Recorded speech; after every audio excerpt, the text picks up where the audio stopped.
มาสบายดีพี่น้องสบายดีมื้อนี้สิพามาเบิ่งนะเลาะเบิ่งสวนมันก่อนหน่อยหนึงเราบ่ได้มาสวนนี่หลายมื้อเติบเนาะกวดมันก่อนยังครบบ่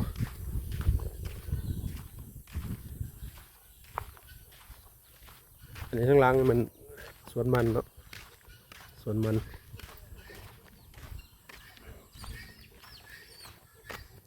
อันนี้มันเครื่องนี่ก็แม่นปลากล้วยเนี่ยแล้วก็สวนนั่นน่ะหญ้าเนาะนี่บ่ได้ไปงานกันอย่างนี้ได้นี่เบิ่งสิเปิดให้เบิ่งนี่ อันนี้มันอันนั้นเก็บเครื่องมาอยู่นี่สร้างอยู่นี่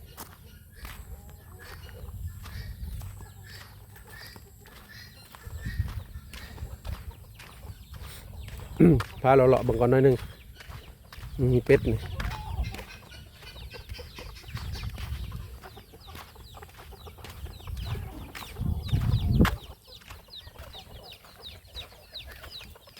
ที่พาเบิ่งแต่ละอันเด้อพี่น้องเด้อ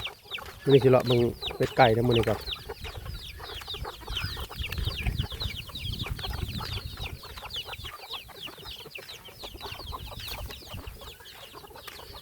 อันนี้มันสวนอันนั้นสำหรับมันหญ้าปลูกไว้ให้หมูมันจะพาเราเลาะมันก่อน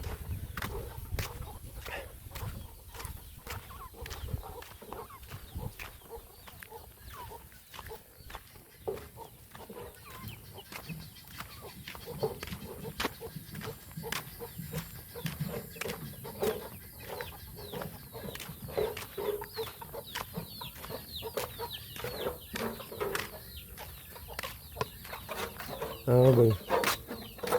ปั้นจะปั้นอันนั้นบ่ปั้นกล้วยกับหญ้าใช่กันบ่หัวอาหารจะใช่บ่บ่ได้ใช่ที่คนหมูหน่อย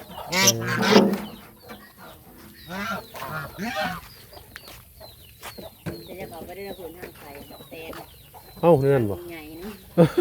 กินมากกว่าโอ้แต่เห็นทางใช่แต่พื้นข้างไกลเลยบ่โอ้บึ่งโอ้โถบึ่งเด้อแต่เห็นทางเลยพี่น้องเอ้ยมึงหัวหก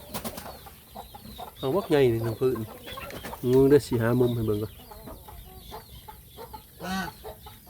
ดิ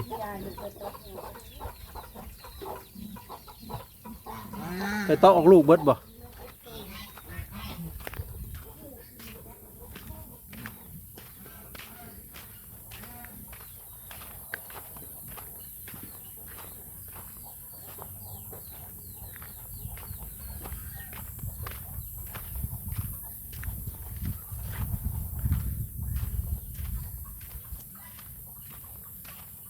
นั่นมันน้ำสางเนาะนี่มันต้น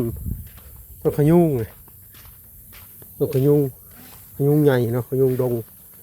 อยู่ในภูเกิดอยู่ในภูอเมริกาไว้จุ่มนี่มีอยู่หลายต้นเลย3 4 5ต้น6ต้นเนาะจุ่ม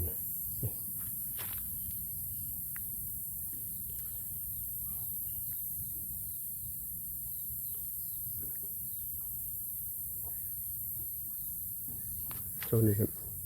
ปลูกหญ้าไว้ให้หมูโซนนี้หน่อยหนึ่ง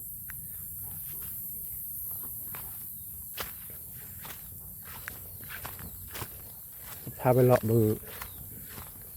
อละน้อยมัน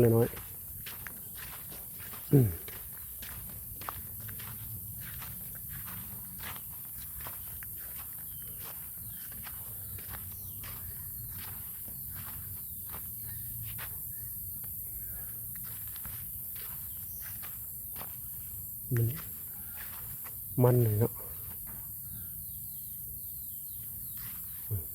มันเลยยืนมาก่อน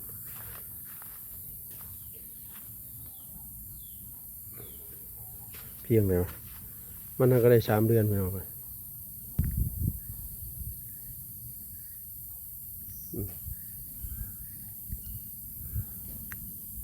พอดีเพียงคอเกือบรีบหัว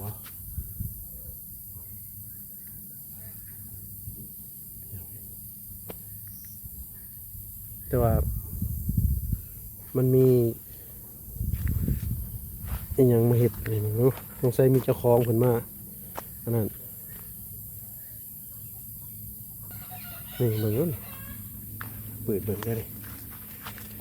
เอ้ยเจ้าของมันมาเจาะกินไปแล้วนี่มืดเหงาเลยโอ้มีแนวมาหลักกินเริ่มมือหนาซีนนั่น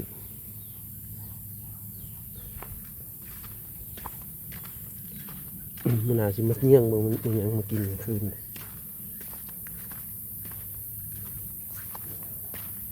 มันโซนนี่มันนั่นปลาชักเนาะ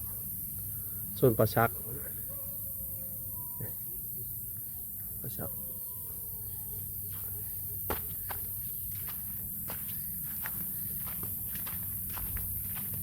ก็โซนนี่แหละเห็ดปวกออกเนาะแล้วก็อยู่แถวนอนตัวนั้นเนาะที่ว่าสิพาเลาะชำนี้ก่อนมันเฮิงหลายเนาะ